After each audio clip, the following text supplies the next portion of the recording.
Umpisa na naman ang ating pagluluto-luto at eto nga po ang aking ihahanda.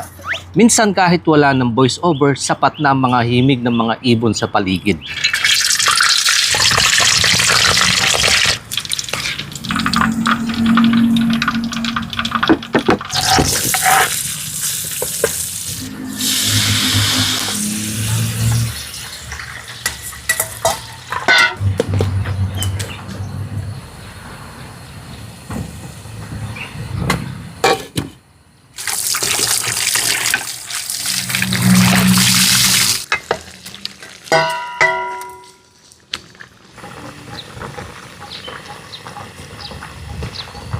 Lord, thank you po sa pagpapala ngayong araw. Nilapit ko po ito in Jesus' name.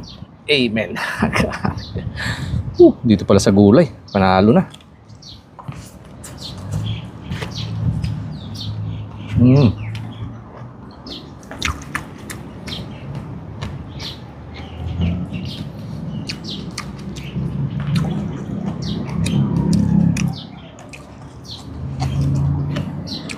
Sarap po nung kanang katas, sabaw. Kung nga lang halos wala na din, no?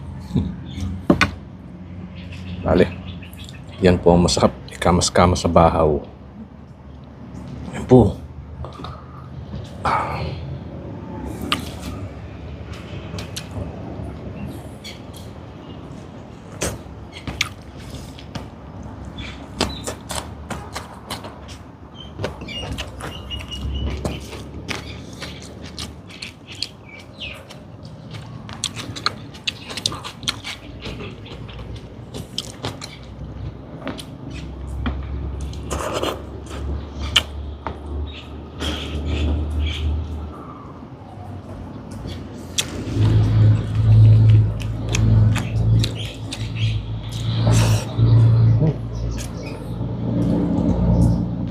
Nagustuhan ko ng panganay ko itong ganitong klase ng isda.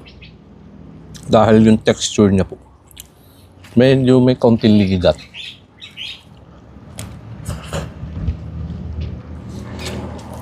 Lalo na kapag yung pinituhit muna bago sa bawan.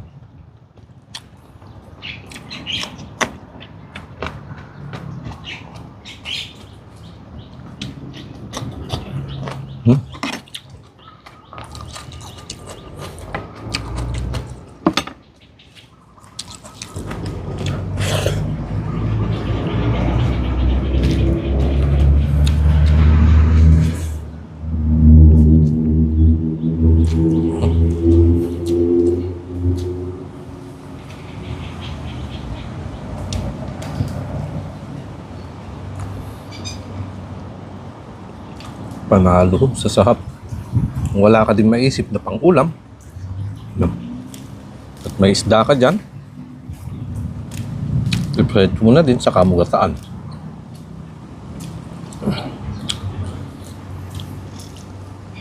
Kapag ganito po kasahap ang ulam, ay tsak, uuwi si Mister sa bahay.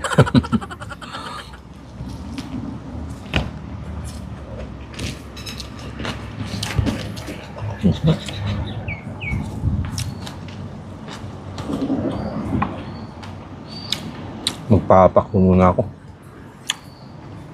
Diyan ko muna tatapusin mga kanayon. At lilinisan ko lang ito aking lamesa.